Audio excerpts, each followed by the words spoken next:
Hello, Casper here. Welcome to episode 7 of Debbo using OD&D and some chainmail adjacent combat rules. Pretty much my own, I should say. Of course, heavily inspired. I've been thinking about another house rule. We have my table here for troop types and armor class and weapon size if you want.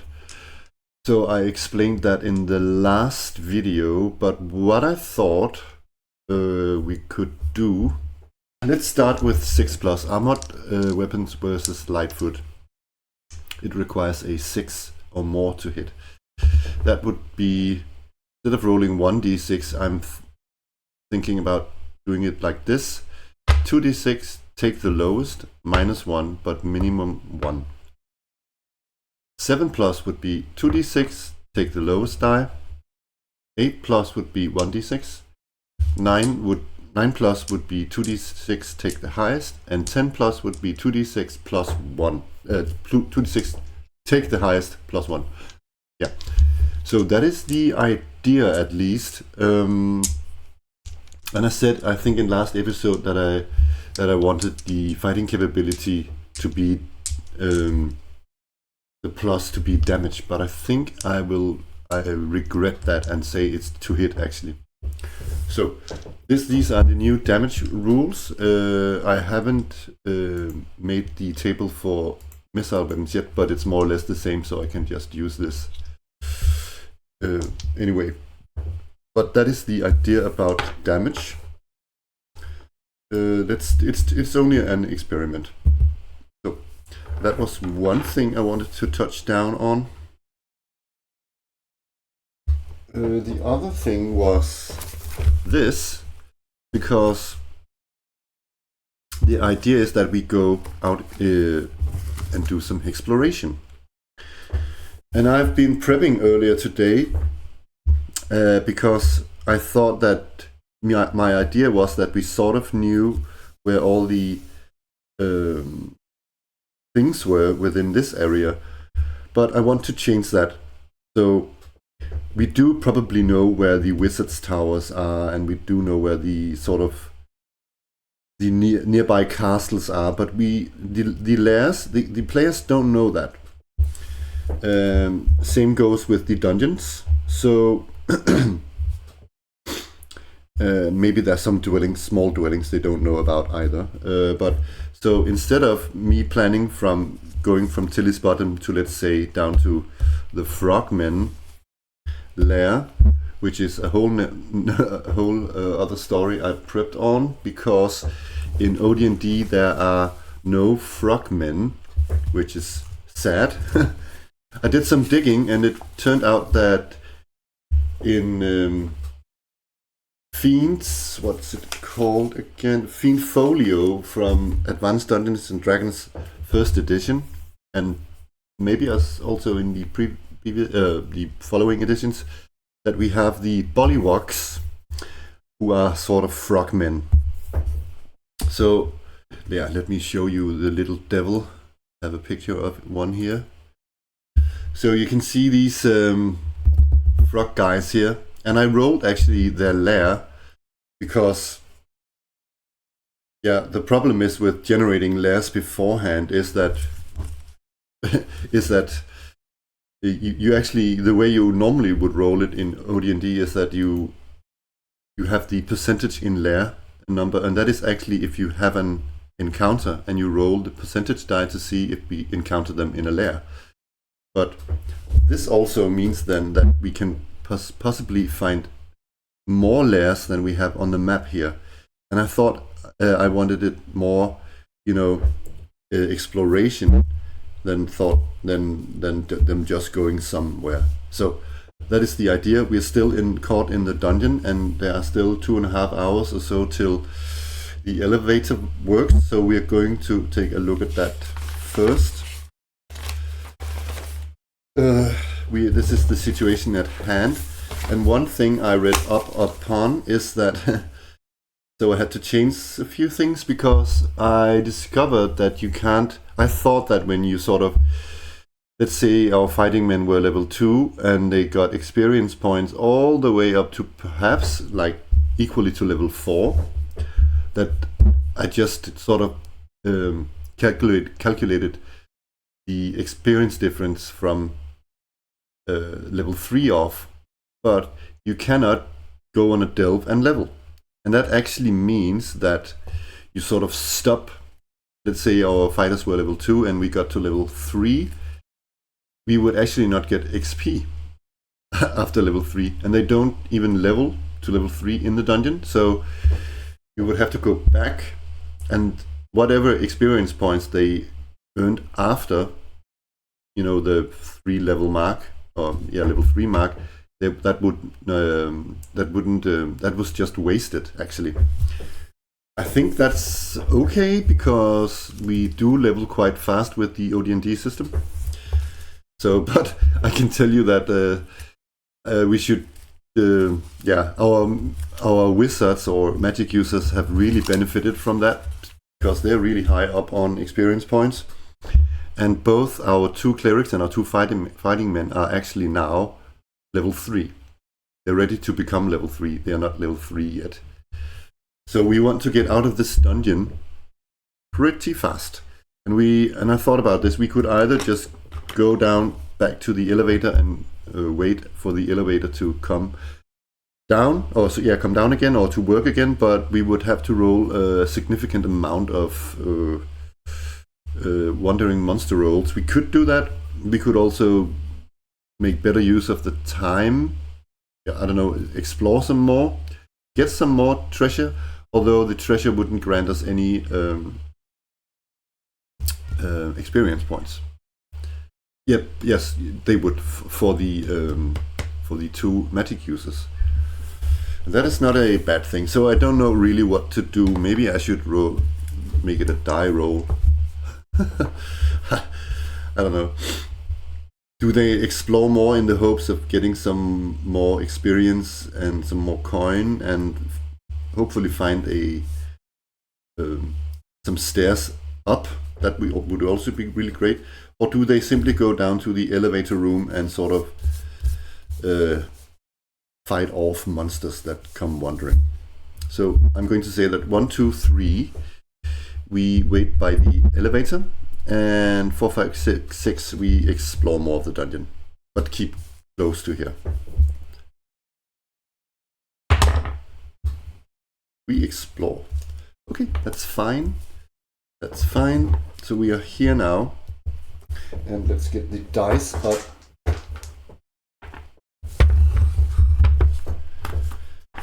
Like that. And we are in here, so let's take a listen at that. I think it was like that. Maybe like that actually after that, because we rested.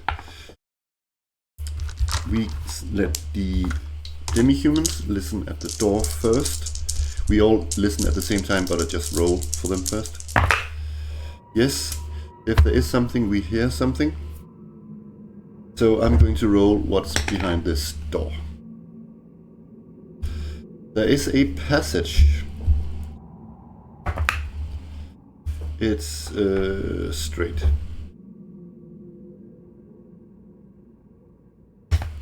So the parties, they can't hear anything. We are going to try and get that door up. Yes, we are successful in the same turn. So, what's up here? It turns right 45 degrees, so that's here.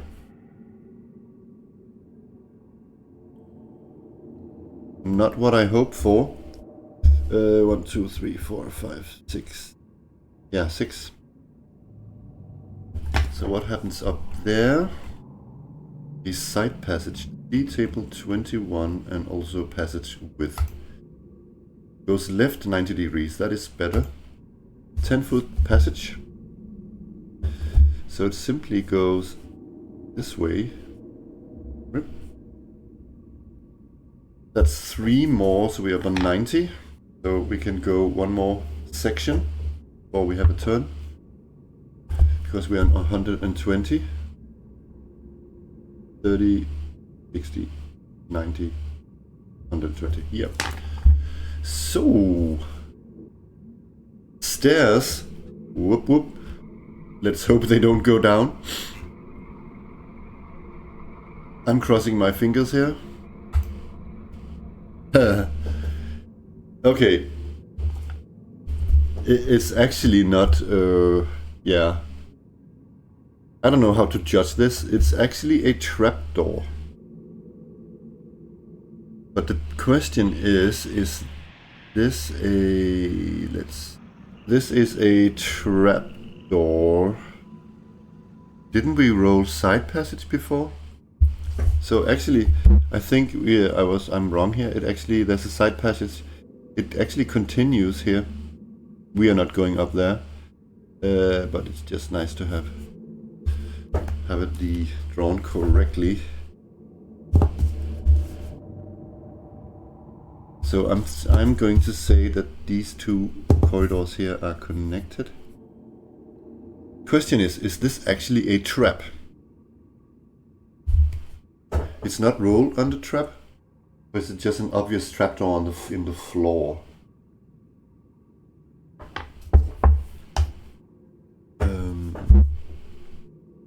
I'm going to write a little note up here. Trapdoor. 1 level down. Let's say it's not a trap. They don't want to go down any further, but it's a nice thing to know. So it's level. I'm going to write that it's to level 3. So what they're going to do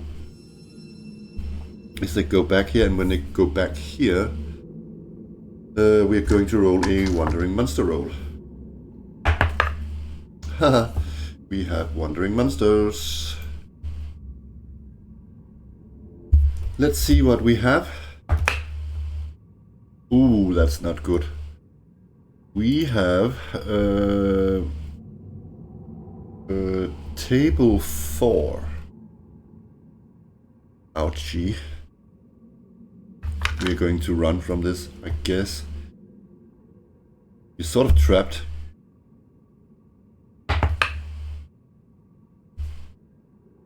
Oh, we are lucky. We have myrmidons. We have myrmidons, which we know are 6th level dwarves. So these guys are our friends. We should remember that, because in OD&D, myrmidons are, or dwarves are, law.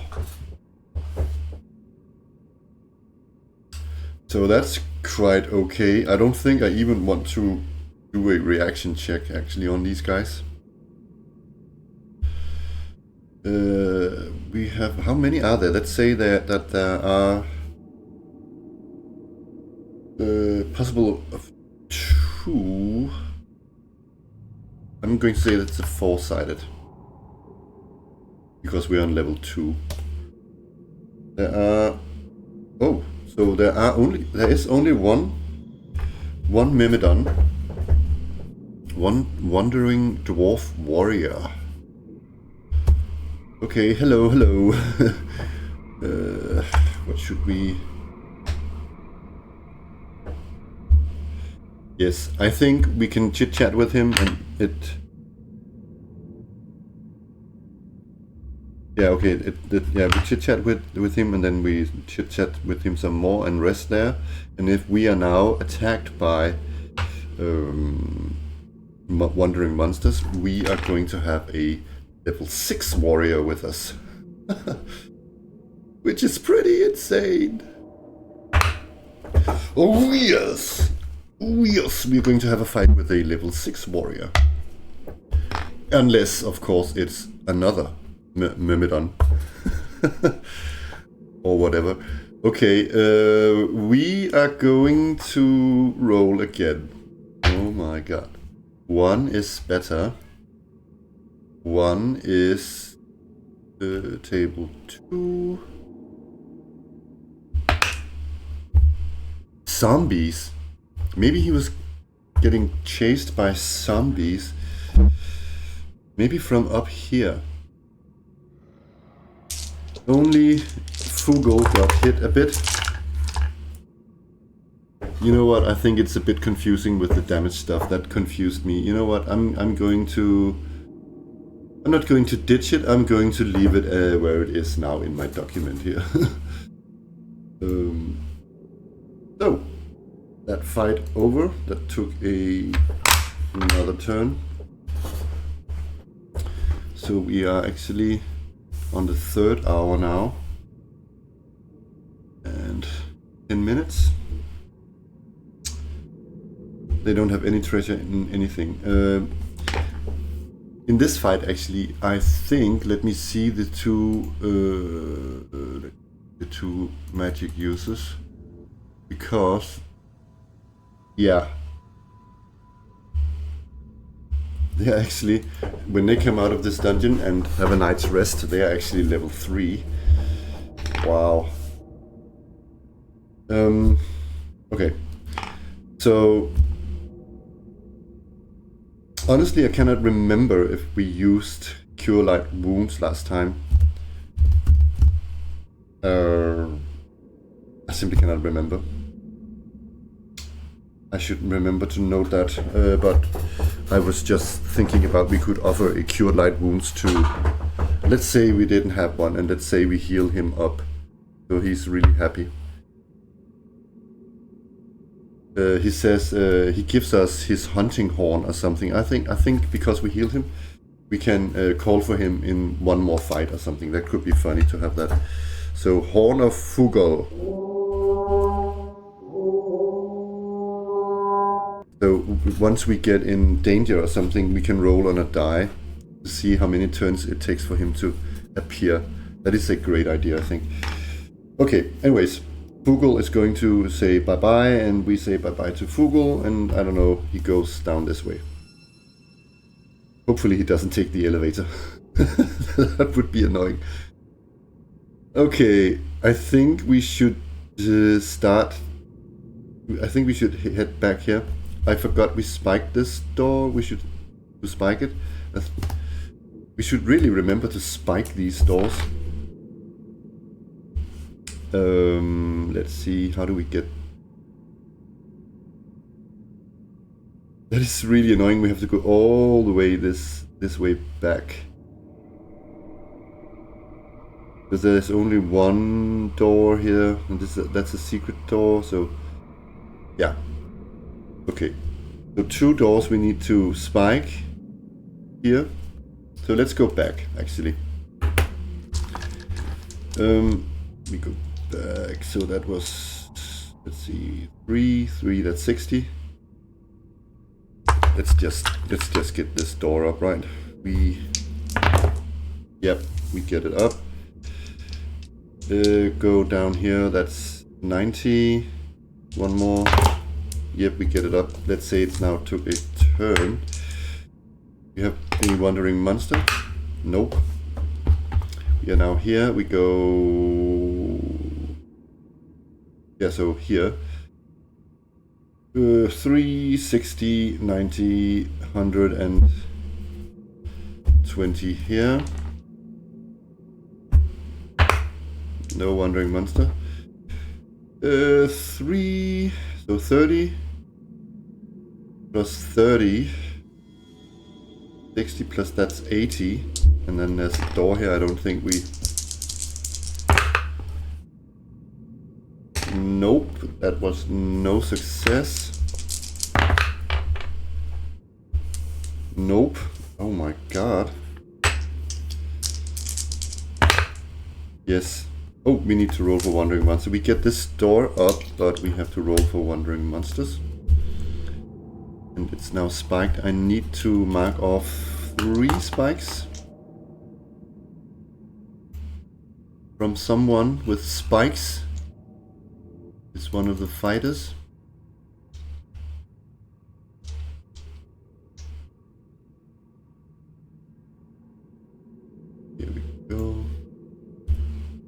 And who was carrying the torch, by the way? I think it was Ramin. Let's check her torch, because we have spent now 4 turns. She's out of torches. That means that we have to take somebody else's torches. We are going to take Anel's torches. Anel's the cryptic. She's down to 3 now. Okay.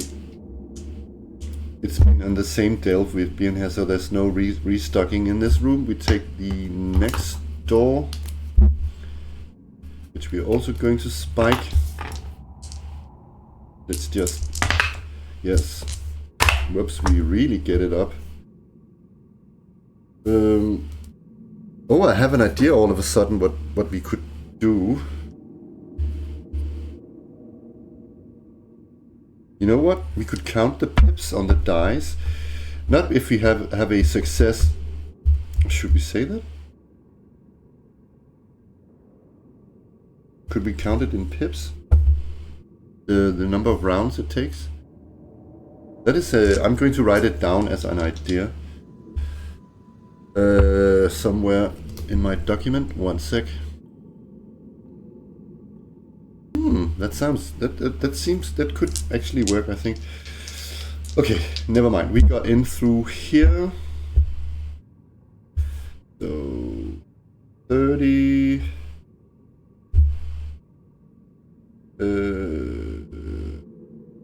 60... 90 here-ish. And here we have another... Down here somewhere we have another round. We walk up here and I think we're going to wait there. So let's see. We pause there and we take a little rest, and we are rolling for Wandering Monsters. Please, no! Whoopsie. Yes.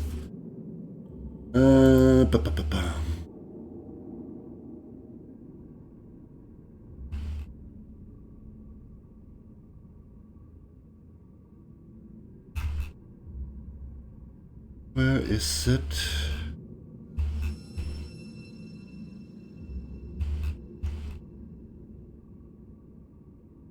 Here we go. 1 is on table 1, I assume, or what? It's actually, yeah, on table 1, so we have an 8-sided. 4 orcs. Oh my god, so it's... Oh, 3 orcs per a group of 3, I'm going to say. So it's but we are 6 party members, so it's d6 on level 1. That means it's 2d6 on level 2. That is sort of the ruling I'm going for here. 5 orcs. Yeah, I'm going to skip that damage thing. That was just confusing. Actually, I think I'm going to erase it. I'm erasing it from my document. So, I have this little document I'm writing in.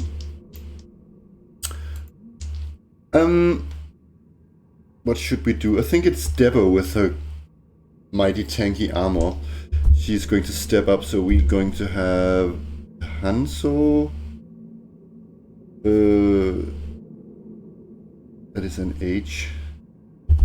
Debbo and Lobo. We surprised. Are any sides surprised?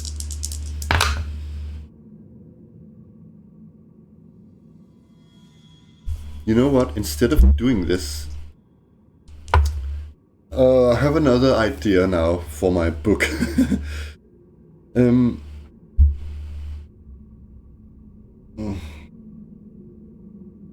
I don't know if it's good, but what if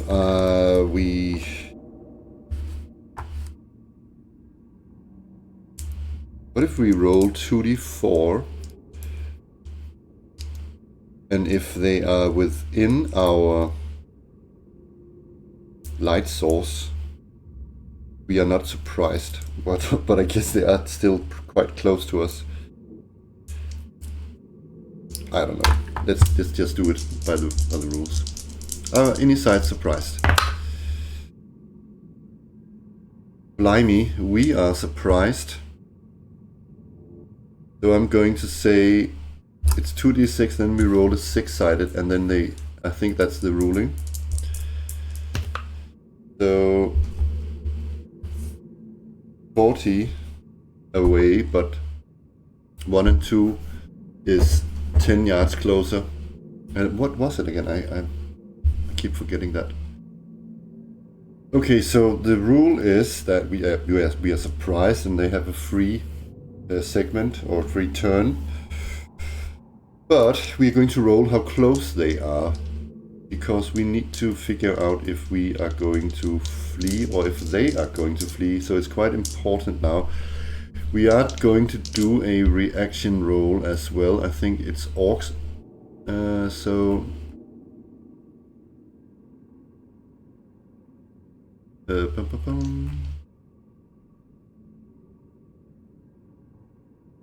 okay, let's do it. Reaction roll. Let's see how close they are first.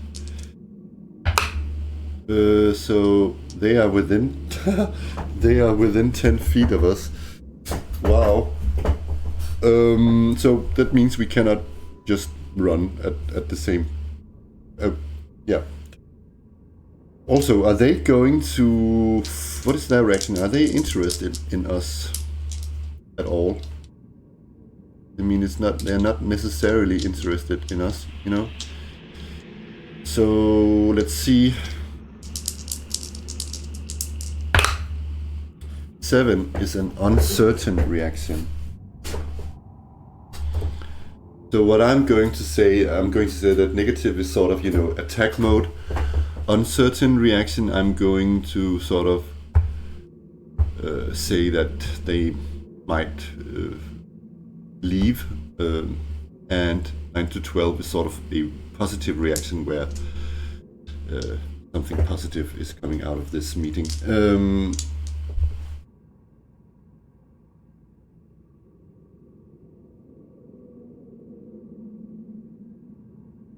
Yeah. You know what?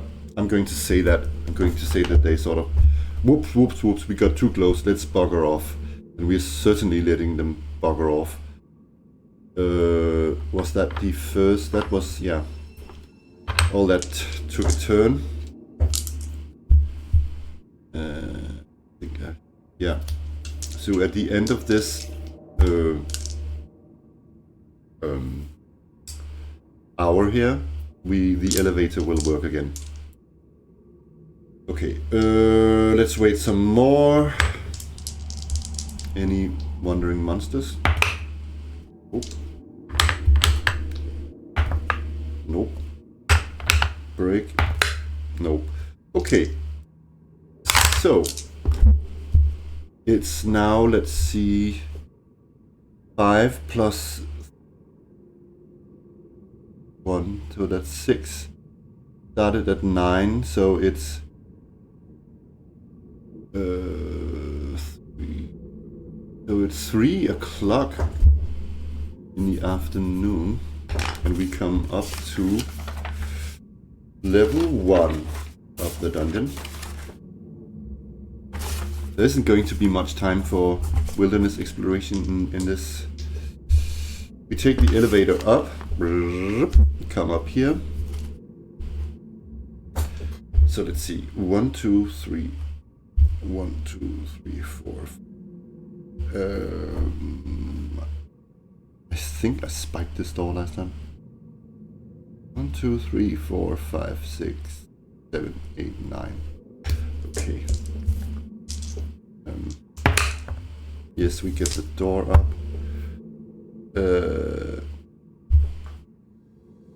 So it took a. Let's see. We get out. Boom, boom, boom, boom. Yeah, you know what? We get out. Thank you for that.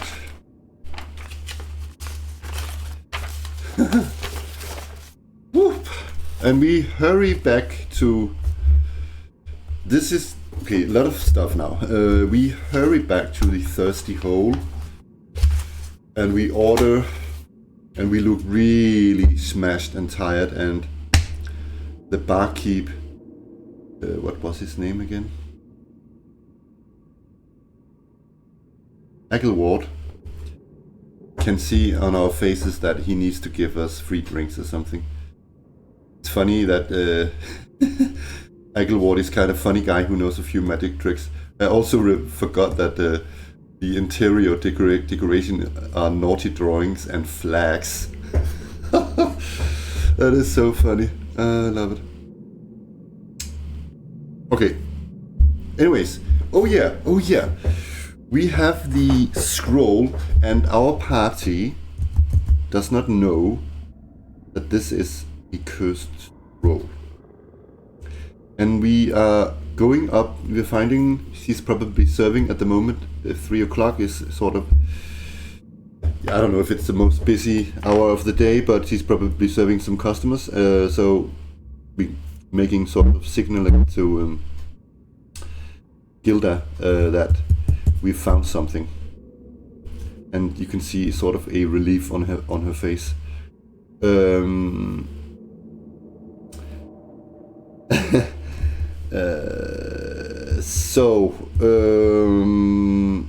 Okay, we're going to say to her, Gilda, come on, sit over here in the booth.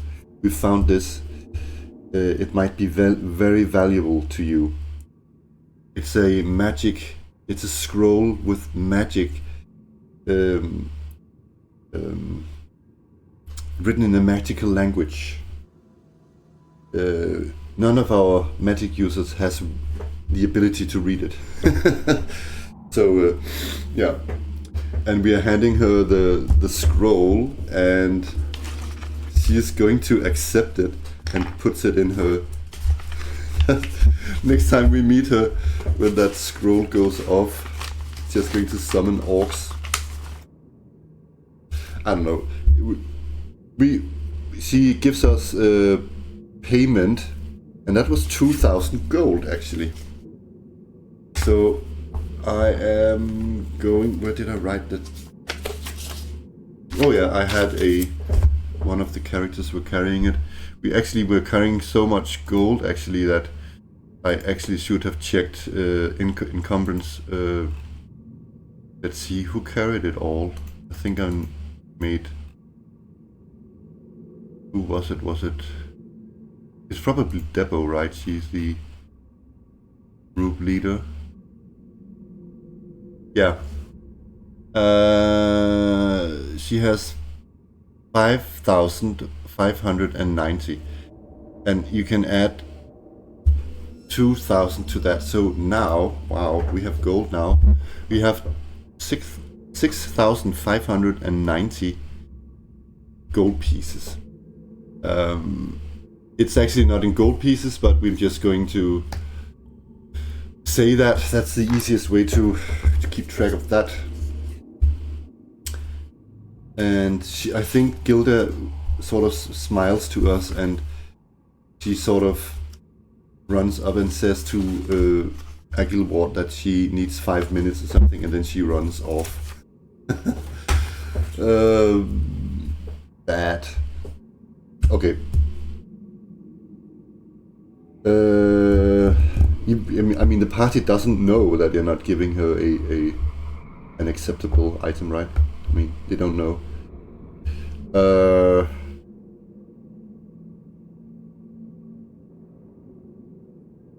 So.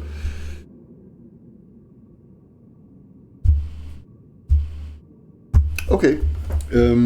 They're going to rest, and while resting, I can say that the paladins and the fighting men are going to level. In fact, they are all going to level. But let's go through it. Let's have Let's have the character sheets up.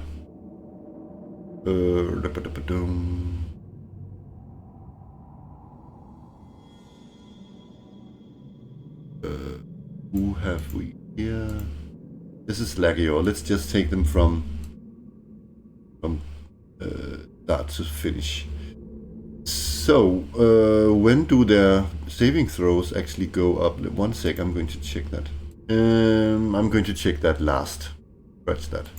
So, the clerics first. Level 3 Lagior has now a further hit die. So let's roll it. 2, he goes up by 2 hit points, so he has 12 out of 12. And he now fights as a, let's have this other document up. Where is the cleric? He's now called a village priest, or the title is. He fights as 2 men. Wow. We are ready to take on some monsters in the wilderness. Village priest.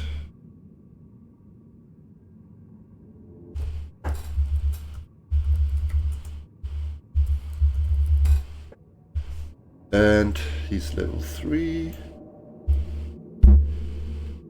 He fights as 2 men. Yeah, and let's see further details. He has 2 level 1 spells, so he doesn't have that yet. But I'm going to write that, of course. Where is his spell book? I gave Lagior the healing spell. Cure Light Wounds, here we go. Spell level 1, but 2 spells. Okay. Or a ability of casting 2 spells. I read actually that you can buy another spell book and have 2. You can actually have even more. I can't remember how many I read, but you can actually buy more of the same book, having like 2 or 3 of the same spell. But it has to be in each book. Anyways, let's go to Sobo. He's now a 3rd level dwarf fighting man, and let's roll his hit die. His hit die is 3. So, and he has a constitution bonus, doesn't he?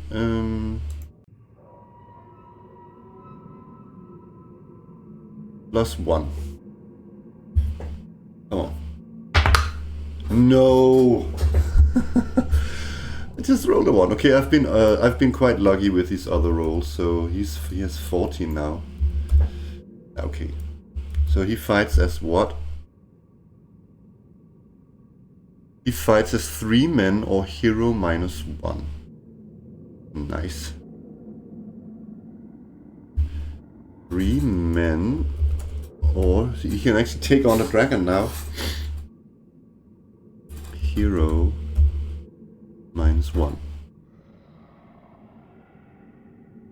Okay. Anything else? Yeah, I'm going to check that about saving throws after. Cannot remember where it changes. So, what is his title? He is a swordsman. Okay.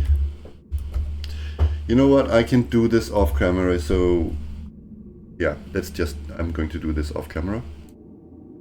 Else it takes too much time. So, a couple of things. Some positive things and some little less positive things. Let's start with the bad news first. Anel and Ramin I looked into it, actually. They earned so much XP that they actually, quote unquote, leveled in the dungeon and then got all from level 1 all the way up to level 3. But since they cannot do that, their experience point gain stopped at 2nd level. I forgot that it was because I forgot we paused and between sessions inside the dungeon. So that is bad. They are only at but it's fine. Level 2. So yeah, there's that. So they're just at level 2. Let me get back to the magic users because I have some ideas. On the positive side, our clerics are now level 3, which is awesome. And then our 2 demi-humans, or 2 of them, that namely the dwarf and the hobbit, has increased a lot in their saving throws, or should I say decreased, because the lower number, the better. So they are pretty tough.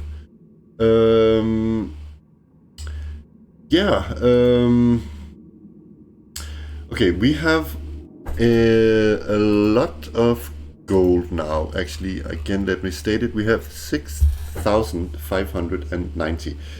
What we could do now, we could make ourselves tougher. We could just buy for 2,000 each, for the magic users, a book each with a spell they know already, and that would just cost 2,000 each, so that would scratch 4,000 off our budget. But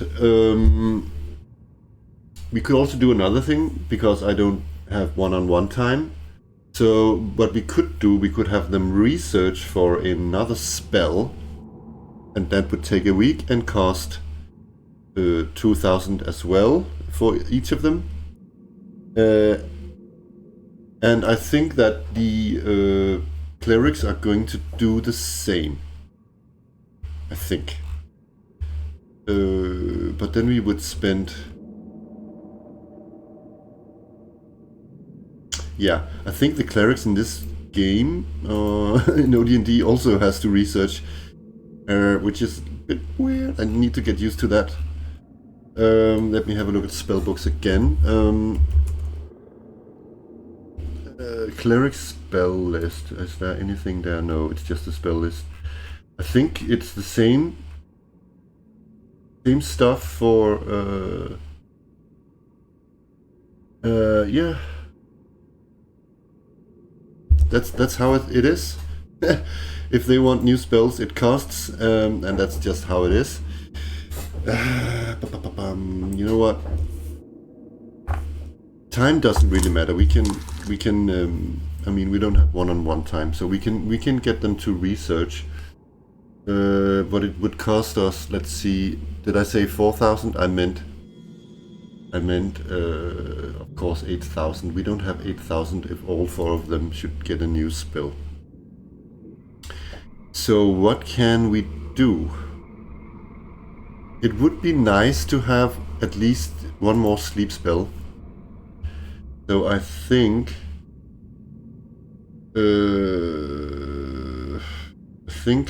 Ramin is going to buy a new spellbook with sleep in it.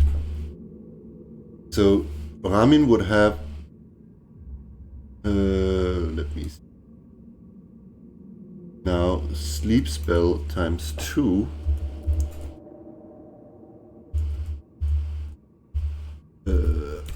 here, and I need to write a spell book on her equipment list.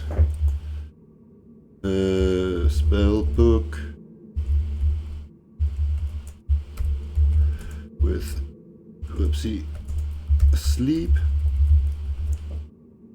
and spell book with sleep. Okay, so I take 2,000 off that.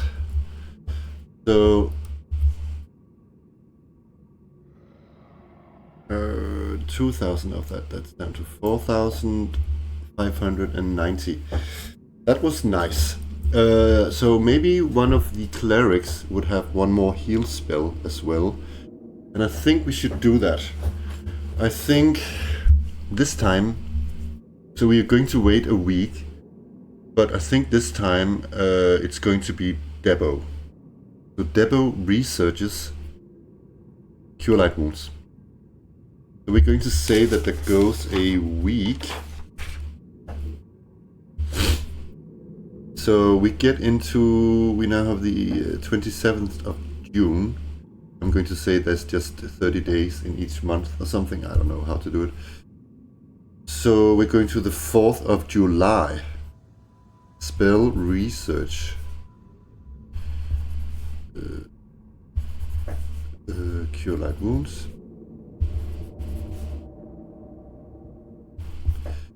And so it's the 4th of July, sorry. Okay, and I scratch another 2,000. So there's that, and of course write it also up under her spells. Yeah, she has now Cure Light Wounds, and she has 2 spell books. I'm just going to write 2 spell books. You know what? I'm not. I'm going to write it all out. Spell prayer book. Should we call it that? Prayer book with protection from evil, and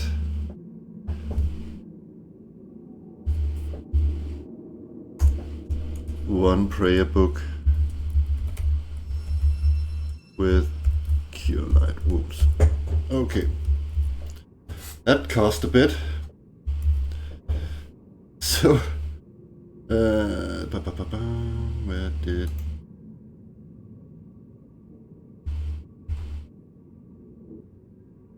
Oh yeah.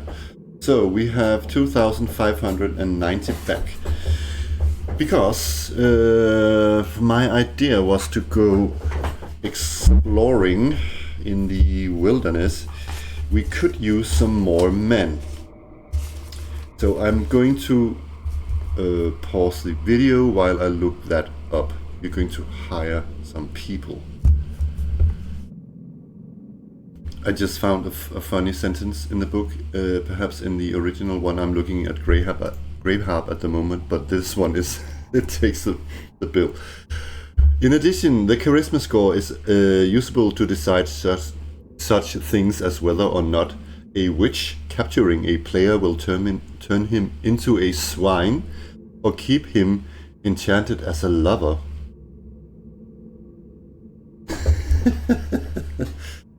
Okay, those witches, that was funny. Anyways, we are going to... I can have up to 5. I'm going to say, I think that it's Debbo who hires some bowmen. We are going to have some shooters with us. Can we have that? We can... Players will, in all probability, seek to hire fighting men, magic users, or clerics to strengthen their campaign. And we are going to hire fighting men. Yes, sir.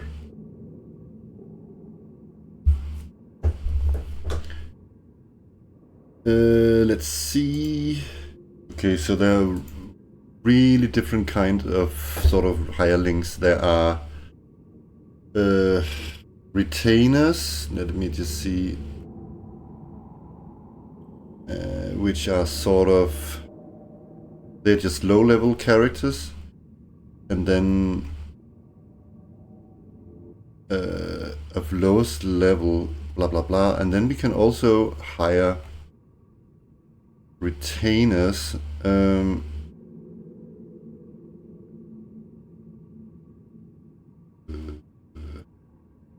which is sort of, I don't know.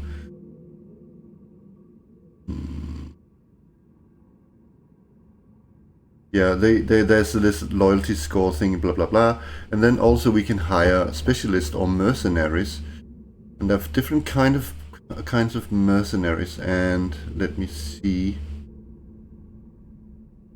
If we hire, would actually make more sense to hire, for instance, archers, or crossbowmen or longbowmen. I don't know. Hired fighting men can be dwarves or elves. Chaotic characters may wish to employ orcs. Orc support upkeep, blah blah blah. As follows. Okay, so it's monthly pay. If it's archers, an elf archer is most expensive, and we haven't sent any message out to the elven lands. So it costs 5 GP a month.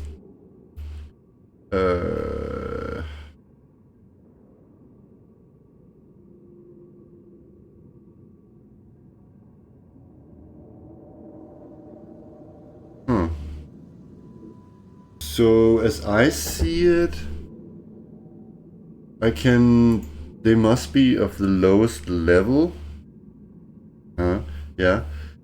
And do mercenaries also need to roll that morale thingy? Yeah. Or are they just hired? Weird. Let me read it again. It's a bit confusing, actually.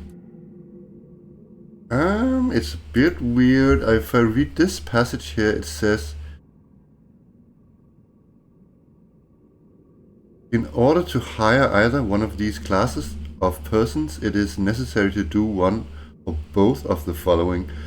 Post notices in conspicuous places stating the position open and who is offering such employ. Or have servitors circulate in public places seeking such persons as desired. Now it comes. The weekly cost of either method is from 100 to 600 gold pieces. The referee must determine the probability of the success of the attempt based upon the generosity of the offer made, and so on. Elves and dwarves are not common, and specialists are even less so. And then further under this section it says kinds of mercenaries. Hired fighting men can be men, dwarves, and elves. Chaotic characters may wish to employ orcs. Orcs support upkeep is only half that of a man. Man-at-arm requires support and upkeep as follows.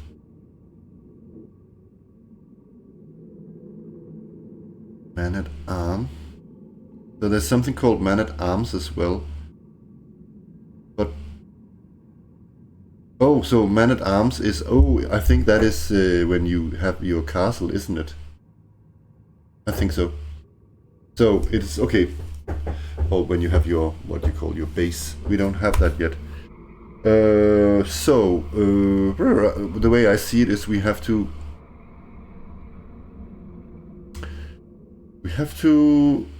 pay them gold, and it's quite expensive. Let's see. So if I, let's say, while Debbo researched for Cure Light Wounds, we were also looking for retainers.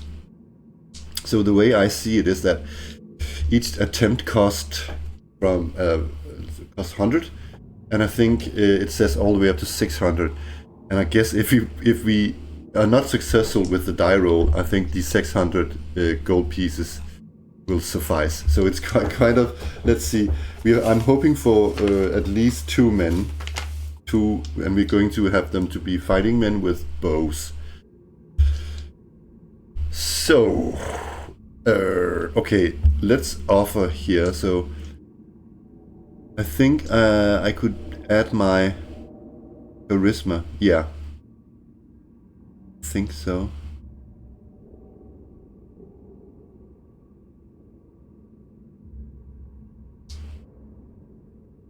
I'm not sure. I think... One second, I need to check that. Ah, no, it's only when they do their morale checks. Where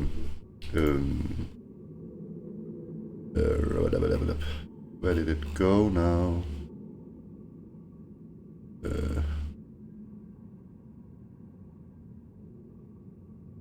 Yeah, it is when I hire them. Yeah, I get it. I get it now. I get it. So we are going into a bar. We are going to look for just men, human, and I'm going to roll now. I'm going to put 100 gold pieces on the table. Let's see how it goes here. There are some. I think there's some men gathered around us. We're going to make an offer. Please come with us. We are going to loot some lairs or something. I don't know, not the best sales speech here. So, I need to roll 9 to 11. Oh my god, okay. So, okay, next thing. Okay, this man or woman, let's figure that out. It's a man. Is completely enthusiastic about us. And he now gets +3 to a loyalty check that we are going to make.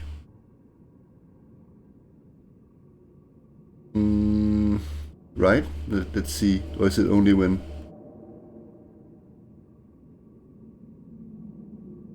It's only when it's checks. We need to write that somewhere. Going to write retainer here. And we're going to give him a name. He has +3 to loyalty checks. He likes us. Okay, so what we're going to do now is we are going... Or is it actually to this one? There's this table I need to roll on now where... Yeah, loyalty of retainers.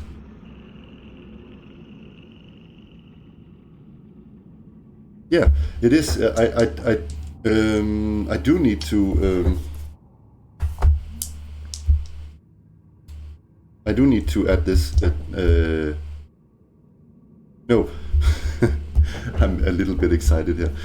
I will add and subtract loyalty when I'm rolling on this table now. And when we get in dangerous situations, we are going to roll a morale or loyalty check to see if they are fleeing or staying. So that is we have +3 now. So I'm going to roll again. 8. -1 on the morale die.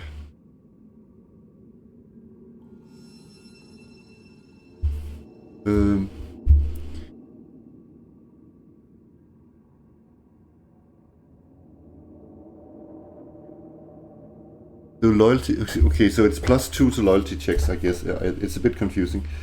So I'm going to write that and give him a name. Write him under Debbo. Let's give him a name.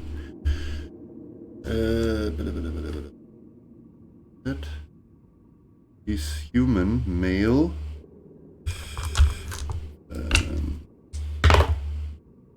28. His name is Abyss. So I guess I need to roll his stats and whatnot. Abyss. He's fighting man level 1.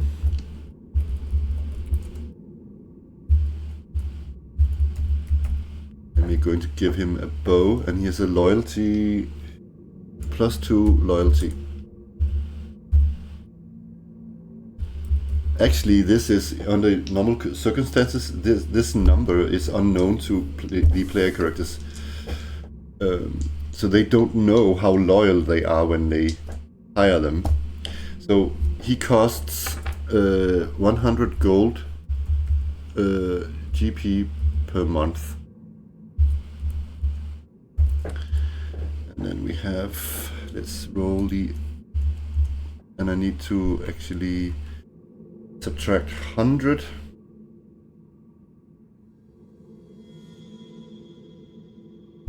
So there's that. Next one, let's place another 100 on the table and let's see how it goes.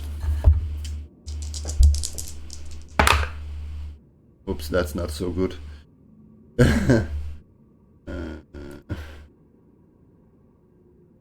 What is that? That is 6.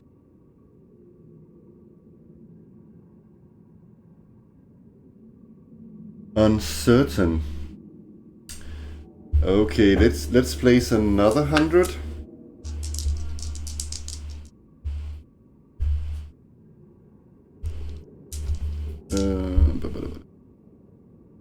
I think, and let me look at Debbo's charisma.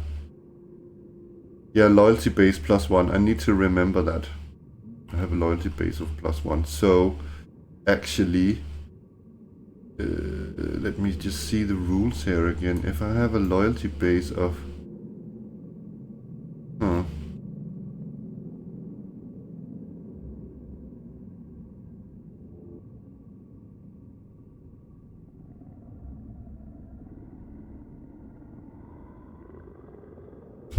Oh, so I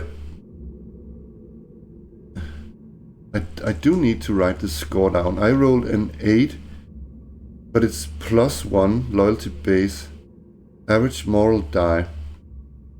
So... Okay.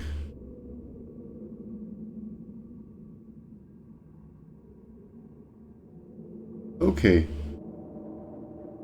So it's 9. It's actually 3 loyalty, but I got 9 in it, as far as I can see. Okay. So I put another 100 on the table, and what? How does this person react to that? So it's 200 now. 7. Am I going to... I think I'm going to add +1 to each. Okay, so it's 8. It's still not good. +3 if it's 300. I offer 300. So 7 + 3 is 10. Accepts offer. So this hireling is a bit more expensive, and it's going to cost... What did I say? 300. So let's see, what is the name of this? I'm going to write that 300. What is this person's name? It's a female, and her name is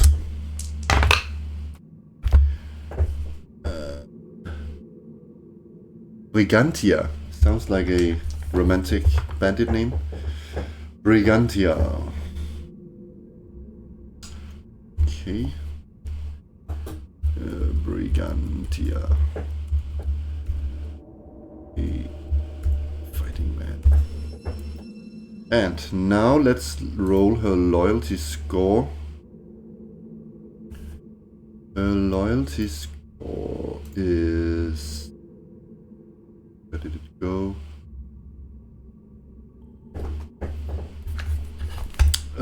Let's do it.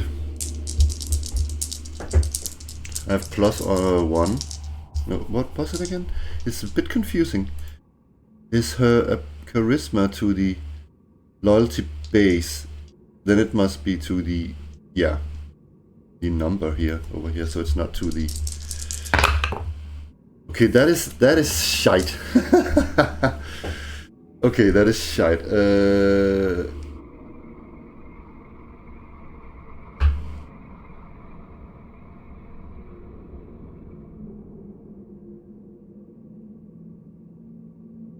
Okay, anyways, that is 5. -2 on morale die. I will have to look into that. I'm a bit confused about it. And then I have +1. So it's still 6. It's still -2. I'm a bit confused about that. Morale die. And I don't know if I'm doing this correct. She costs... That is funny. Costs 300 gold pieces per week, was it? Oh, I need to change that so it's per week. Ah, Okay. Brigantia. Okay, so I'm probably doing this wrong. Let's see about it. Okay, I had hoped for some wilderness exploration. Maybe that's the next video. We've recorded an hour and 30 minutes. Something else I needed? Yeah, I need to take off the 300. Let's see, where did it go?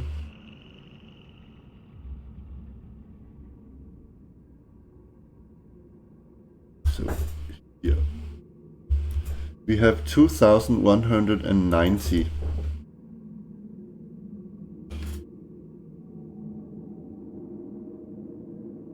And it's for a week, right? I think for a week around in the terrain, and then we just ditch them, right?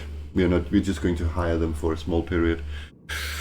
So, okay, before I go on the exploration, I need to check the rules for that loyalty and morale stuff. Yeah. Okay, that was a lot of bookkeeping and whatnot. I think it was okay though. We had some level, we have some new spells and whatnot. No, actually no new spells, but we do have some more spells. We hired some retainers. One is very loyal, sort of, and one is not so loyal. Oh lord. Okay, thank you very much for watching. I will make a new episode very soon, and then I promise we will go out into the wilderness. Until then, take care. Bye bye.